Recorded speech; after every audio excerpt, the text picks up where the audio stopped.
I'm not necessarily sure what can be done about this, which is maybe why this isn't getting a lot of attention, but it certainly deserves attention if the impact on the auto industry and by extension our economy is as substantial as is being advertised. I'm talking about this CDK global hack that Bloomberg has been reporting on. I saw it over at Zero Hedge. CDK is planning to make the payment to these allegedly Eastern European hackers. The hacker behind the attack is believed to be based in Eastern Europe, according to Bloomberg. Diana Lee, who's the CEO of a marketing agency called Constellation with strong ties to the auto industry, told the head of Bloomberg TV that the cyber incident is mass chaos at this point, worse than COVID. Worse than COVID, because it interrupts the ability to process sales and financing. So that basically interrupts the ability to do business. The dealers required to actually run a DMS for sales, service, parts, for every single functionality, even stocking a vehicle, and you can't do it without the DMS system. So it's a disaster, according to Diana Lee, the CEO and co-founder of this Constellation marketing agency. The cyber incident reportedly has paralyzed 15,000 car dealerships in an industry that had $1.2 trillion in sales last year. This is a big deal. And it also speaks to the larger issue of cybersecurity, particularly as it pertains to cybersecurity threats that are underwritten and promoted by our enemies, state actors like, say, the Chinese Communist Party. For more on that and other matters economic, we're pleased to be joined again by John Tamny. He's the editor of RealClearMarkets.com. He's also the author of The Money Confusion, How Illiteracy About Currencies and Inflation Sets the Stage for the Crypto Revolution. John, thanks for joining us. Appreciate it. Hey, thanks for having me on. What's your, since you're on the cutting edge of these developments, particularly as it pertains to commerce, what's your reaction to this hack and its impact? I'm skeptical that it's as big of a story as we think. I always hear about, North Korean hackers or CCP hackers, or they're never smarter than those in the real world of online commerce and computer commerce. If they were, they wouldn't be working for government. And so my take is always that capitalism and the profit motive generally outruns these people. So I'm skeptical that it's the story that people are making it out to be. Well, you definitely have auto dealers that are closed at present. There's stories reported of that. I assume that's not generative AI, that it's actually happening. I got a text from a buddy of mine who's in the business too on the repair side saying, it's definitely impactful. Now, how long will it last? Does paying the ransom resolve the issue? Those sorts of things. But cybersecurity continues to be an issue because, there's a lot of market incentive for skilled hackers that have low ethical standards to steal money on this sort of scale, isn't there? No doubt. I would call it the price of progress. I'm not endorsing it. I don't like it, but I get the feeling the more talented of these type of people are on the right side or on the good side, and that this will be solved. All right. Well, if you're confident, I guess that's good enough for me. John, you're always the provocateur. You wrote a piece in Forbes. And I actually like this, but I'm going to pretend like I don't. Okay. You said, let the Trump tax cuts lapse.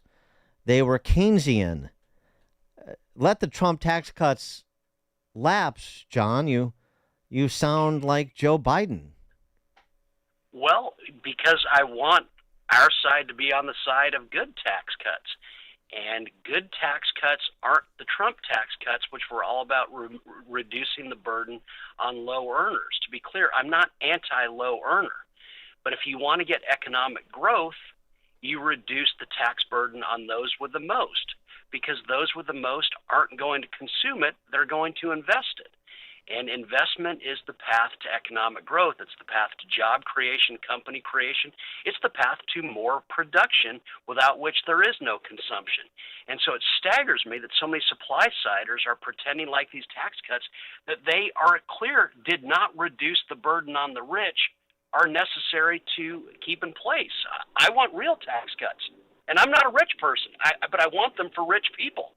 Yeah, I mean, again, the problem, as you know, and is, well, there's a twofold problem. One is it's it's a marketing problem, selling this, number one, in the face of all the, eat the rich propaganda from the left. And number two, of course, you just don't have enough politicians on the Hill or in the administration, as was the case with Trump, that have the appetite to try to make the effort, frankly. All that you say is true, but let's never forget the reporting on the tax cuts to this day is that it was just a big break for the rich. Right. And so if that's how it's going to be framed in the media in the first place, might as well do the right thing. Well, then why not do it? Yeah. Because you're ultimately trying to sell something that's good. Tax cuts. I am for freedom. I would be for tax cuts even if you could prove to me that they didn't power economic growth, because for me it's a freedom thing. I don't think government should be taking so much from us. But when you're selling it as a growth package and job creation and all this nonsense that they do politically, you might as well make them about job creation. And the only way to get tax cuts that actually grow jobs is to reduce the burden on those with the most, as in those who aren't going to spend the money in Keynesian fashion, who, because they've got everything they've ever wanted and more, will invest it in new ideas and innovations that lead to higher pay and better jobs. Yeah, it should. I mean, your point is, and you have another piece talking about, not taxing tips for wait staff and so on and so forth. But the point is to say yes and. Yeah, fine, right. Provide tax relief to waiters and waitresses with respect to their tips. Great, but let's do it across the board if you really want more growth and innovation and productive risk-taking behavior. That obviously starts where the capital is, which is at the top. Yeah, I mean, aren't Republicans supposed to be about not favoritism in the tax code? And aren't they supposed to be about progress and aspiration? I thought that was a pretty cool brand that you grew into your Republicanism. But now we're all about, well, let's do things for the lowest earners. Well, I'm all for those taxes. And you will not find, ask anyone who knows me, I am adamant. I will spend $3 at an ATM machine so that I can have cash to tip waiters. Yep, I think it's so rude to give a waiter a tax on a credit card because you know that it's going to be taxed. It's the same way with Uber. I'd rather hand them cash on the tip so that they can pocket it. And so this is not me saying, hey, I hate the waiters. I love the waiters. But what I'm saying is if you reduce their taxes, there will be no growth. They will spend every dollar they save. Hey, thumbs up to that. But growth comes from what's unspent, what's invested in new ideas. Well, Trump's been floating that around, and people in the swing state of Nevada love that idea, that they're not going to tax the tips. Sure. But, I mean, could he just be saying this to try and get the votes and then it never come to fruition? Oh, wait, a politician won't Just happen? like What are the odds? student loan debt forgiveness? Right. We know that debt forgiveness from Biden. We know that politicians promise things that they can't fulfill. Taxation is a congressional issue, but I'm all for it. I hate seeing people sign on their credit cards their $10 tip. I think it is just mean and mean-spirited. Pay in cash, but if you want economic growth, the people who do the most for me are the rich people. Sorry. They are the ones that change the world for the better and give us better living standards, create jobs. Where do the world's poorest routinely migrate to where the richest people are? Because the rich people create the opportunity. And so every which way, I think the Republicans should be reducing taxes on the rich. And when the media come after them for doing it, say, oh, yeah, that's what we're all about. We are all about creating opportunity, and the rich create all the opportunity. Feel free to blame us, because look at what people do with their feet. They go to where the rich are. Yeah, and actually that comparison, it's like forgiving student loan debt. I mean, I know what you're saying. It's like in terms of a play to buy votes, but letting people keep their money and absolving people of an obligation they voluntarily incurred are not the same thing. I know that's how the left will present it, but those aren't the same things. Not at all. And these are people getting up and going to work every day. I don't want to penalize them for that. Reduce the penalties in all ways, up and down the tax code.